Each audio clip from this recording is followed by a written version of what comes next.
Here's the situation we have in Mississippi. Our legislature is part-time. We're not in session.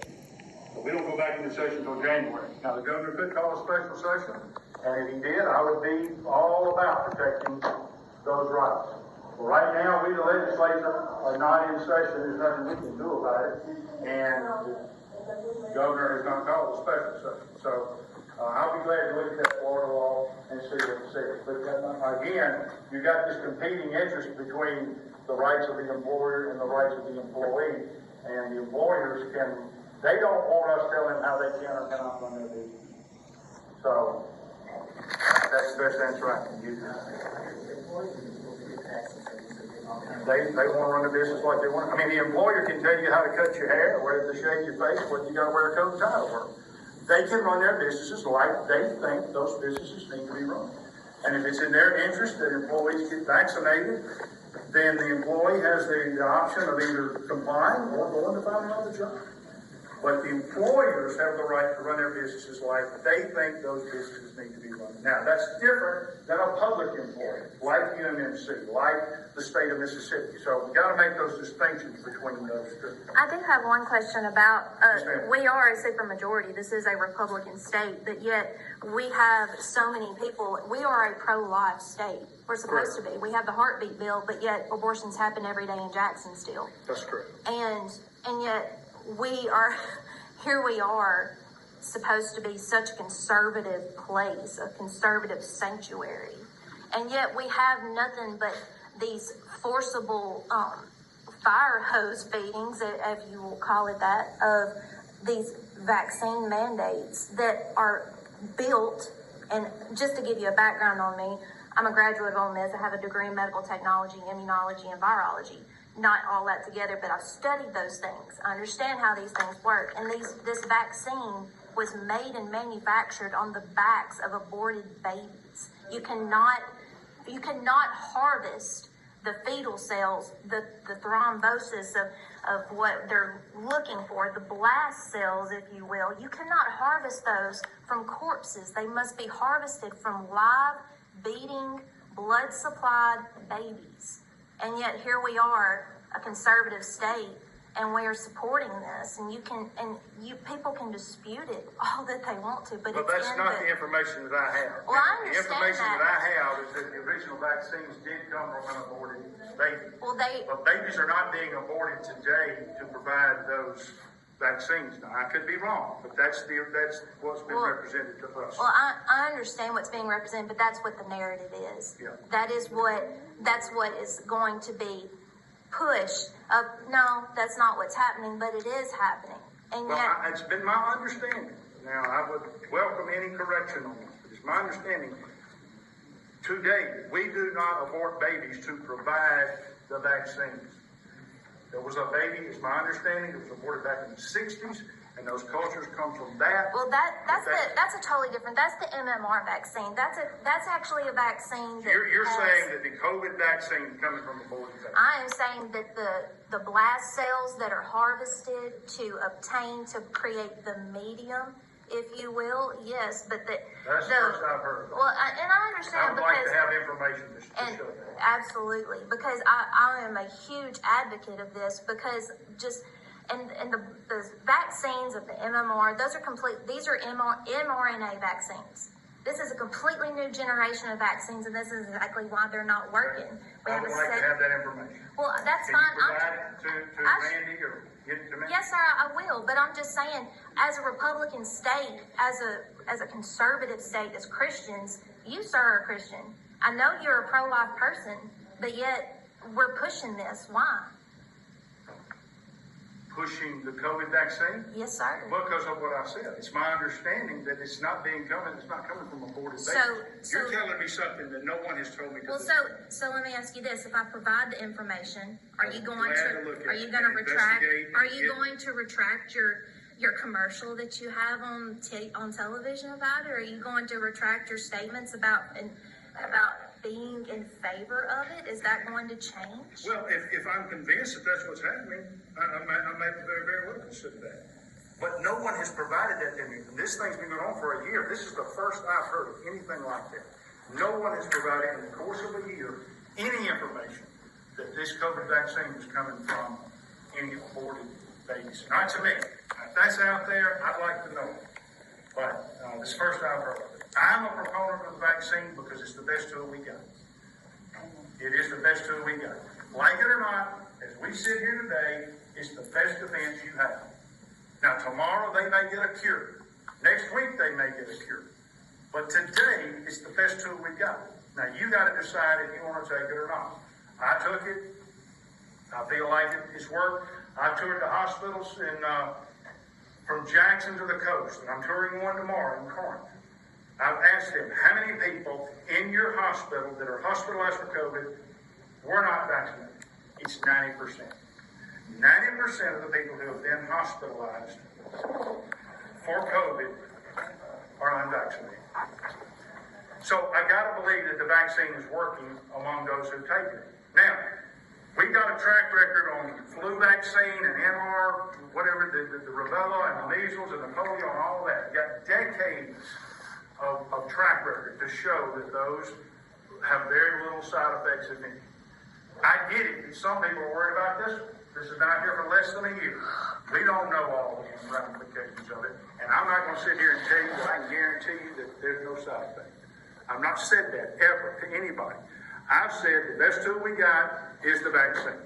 You can take it or you cannot. If you don't take it, do the things that we were doing last year before the pandemic hit, which is wash your hands, avoid crowds, wear the mask, take precautions.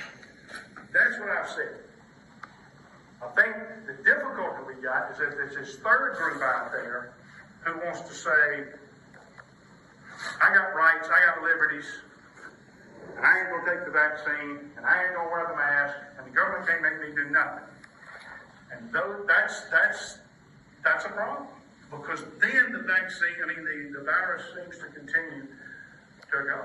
So how do you account for the 2 million, there's like 900 million cases that are prevalent right now, but 70% of the population is vaccinated, but yet we got the same amount of cases statistically I don't know last that year. 70% vaccinated. I haven't seen that number. I do know, I saw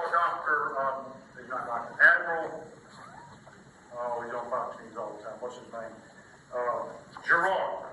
Admiral Gerard. He's on regularly on Fox News. I saw him on Bill Hemmer about 2 or 3 weeks ago. He was Donald Trump's appointee to the Vaccine Commission. Don't forget, Donald Trump's the one that brought the vaccine to us, with his leadership. Now, Dr. Gerard said there have been over 200 million vaccinations given in this country, and the number of side effects don't even register statistically. He said they are minuscule. He's the best. That's not, this is the guy, Admiral Gerard, Brett Gerard, that's his name, Admiral Brett Gerard. He said, I encourage people to get the vaccine. So, I don't know of the side effects. I'm no expert. But he said the number is minuscule. You don't even register. Have you ever looked at the mayor's website yourself? Do what now? The mayor's website. Have you ever looked at it? You might want to. Well, I'll be glad to. I don't know where the information comes from. Mayor, it's a virus. It's a federal government. Is it? Yeah, it's 1 to 10% of all cases are reported, and it's pretty troubling, actually. Well, there again, if you don't want to take it, don't take it. Oh, I'm I took it. I'm advocating others to take it because I think it's the best tool we got. But I cannot guarantee you that there's not some harm. I'm not going to stand up here and tell you I'm not a doctor. I'm not going to stand up here and tell you that there won't be a side effect. I'm just saying if you don't want to get the vaccine, then take the precautions. You got 1 or 2 choices. Get the vaccine or not get the What if you vaccine. got the antibody? If you don't get the vaccine, then do the precautions. Take the precautions. Let's do what we can to protect ourselves until we get it under better control. What are you on the antibody? What if you got the antibody? What if I have the antibody? I have the antibody. Why should I take the vaccine and wear a mask if I got the antibody? I'm saying for you all, the Israel study says that I'm better off than you all. Hey, I'm not a doctor. You need to go talk to the I doctor have. about Okay, I'm just that. asking. I was wondering. Yeah, I got antibodies. I had COVID. Yeah. I had COVID and I got the vaccine. I'm a double whammy. I think we've run this subject out, guys. Thank you for the input. Did you say that? I do have a question. It has nothing to do with the vaccine. No, it's nothing to do with college, it's nothing to do with income tax, but it does have to do with our party. You mentioned a while ago that Mississippi used to be Democrat, Okay, and I'll admit, I've only been here for 40-something years. Before that, I was from Missouri. They say show me. But anyway, we have made a big conversion. In fact, in Union County, we had 17 county officials split all at one time. And I think that perhaps our women's Republican groups had something to do with that. But in so doing, I mean, we've caused a similar problem what there was back when the Democrats were in charge, in that we had people say, well, I'm going to run on the Republican Party because that's who's winning now. Yes. So we don't have peer candidates there. Do you see a role for the county executive committees to help screen, especially the local and county candidates, in order to have a purer Republican candidate when it comes to politics? Right now, we don't have that. Well, legally, you have to certify anyone who runs and meets the qualifications. Any standards for as screening or, making sure that they are in touch with the Republican platform or Republican values? I don't know what you mean by screening them. I will tell you. Anybody that comes up now and pays their fee, they can run. That is correct. And that's a problem. Well, that's what the law says. The law says if you live in the district for 2 years, well, at least for a house race, is my world. But how does the party clean ourselves up? Then you're gonna, well, the Democrats tried to do that a few years back when we took over. And they began doing an inquisition. And they began doing an analysis of the people running as Democrat. And they sat there and they made judgment as to whether they were pure enough or not. And they got sued over it, and it was determined that you can't do that at the. So we're rubber stamping anybody. You can't do that at the qualifying stage. There's two qualifications. You pay your money and you live in the district. And if you declare yourself a Republican, then it is on you to prove yourself a Republican. It's on the citizens to discern for themselves if you are. I'm telling you that if the Lee County Republican GOP decided they wanted to start an inquisition on who's pure and who's not, you're probably going to end up in a legal battle. Democrats tried that, and you just can't do it. Well, that's where you've got to be an engaged voter. You've got to learn how are my guys in Jackson voting? How are my guys in Washington voting? Are they voting the way that I want them to? And as they campaign and they come before you, you ask them questions and make those determinations for yourself. But we're actually putting these candidates forward because we don't have any. But you have the opportunity as a club to say, we back this one. That would differentiate between if you think we're a good Republican or not. That's right. You can certainly do that. You have a personal choice to get behind somebody and say, this is our guy. Or get behind 2 or 3 of them if you want to, maybe split up. If there's 5 or 10 in the race, pick out the ones that are truly what you call Republican. This is what I'm hearing you say. What I'm hearing you say is, when a person presents themselves at the door and says, I want to run for office as a Republican, you're wanting to make a call at that point whether they're really a Republican or not. I'm just saying that they have run maybe on the Republican ticket for 20 years, and now all of a sudden, because everything appears to be going on the red side, they swap sides, and that happens all the time. It does. And we feel some responsibility as an executive committee to slow that. Right. I'm just telling you, I'm concerned that if you try to do that when they show up to qualify, I'm afraid you're going to get yourself in legal trouble because the Democratic Party did that. And we had colleagues in the Democratic Party. I'll tell you kind of a funny one. You say the guy's been on for 20 years and he's on 3 or 4 committees and he's got a lot of perks behind him and then he's a rhino. There may be some young guys that are more conservative that can't get any money or get any traction because everybody's supporting this loser over here because he's in power. Right. What do we do about that? Well, I think what Randy said is the I'm solution. talking about the I agree. But the money, because, Republican Party was saying 50 more money, but all the money's going to one dude. And the the other guys have been struggling trying to get some traction. This club can engage and say, we support the young guy. We think he's the better candidate. There's nothing against you doing that. Nothing against, I'm just saying, what I'm hearing her say is, we're gonna disqualify, we're not gonna accept his application because we don't think he's pure enough. The Democratic Party did that and they got sued over it. And the reason I know is because one of my colleagues was the subject of that. It's Dr. Sid Bonner. He was from Grenada. He's married to a Filipino woman.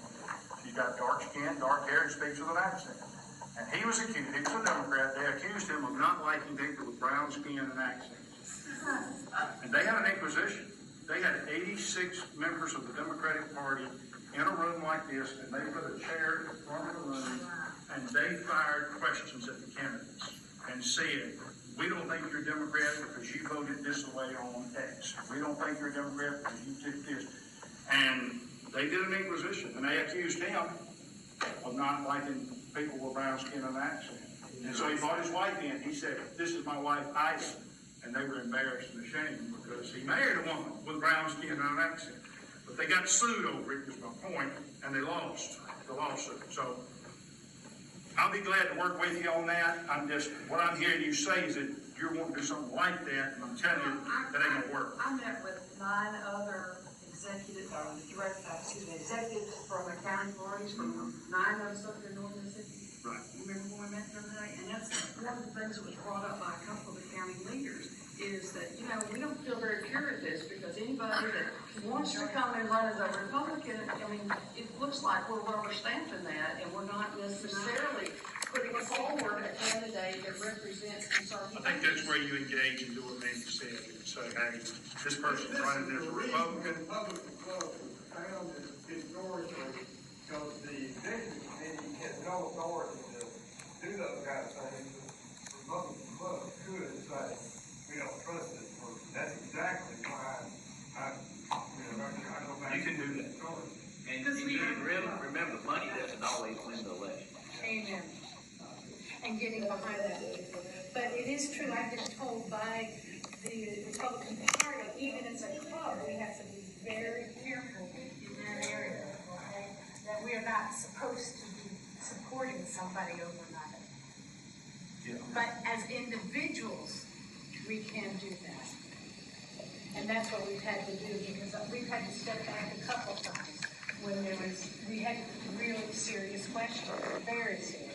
But we stepped back and then we just kind of talked among ourselves that we're not going to be supporting that person. But it's just like, we didn't vet anybody tonight. Okay, we invited all 8. Okay? And I know you're ready to hear from them. I'm sorry, we kind of grilled you, right? No, this is what I'm here for. I mean, this is good. This is debate. This is discussion. You have questions and I want to try to answer. And if I hadn't answered them, I want additional information, so I can go back and try to get you an answer. Okay? I've not heard yet. So we need to investigate them.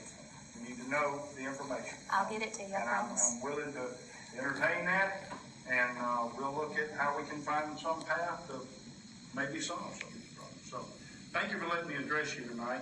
I appreciate you listening to my talk, and I'm eager to come back. Maybe we can do this again sometime. We can talk about some other things. Thank y'all very much.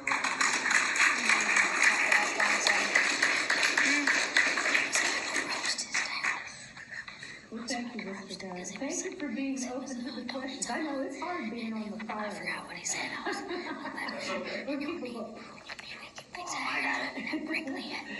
But thank you for being willing also to bring up the questions, because that is the debate that makes a difference. That's also what makes us American.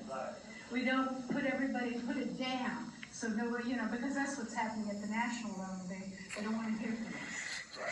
So thank you, sir, for doing that. And if you have questions, he says he's open. Not now.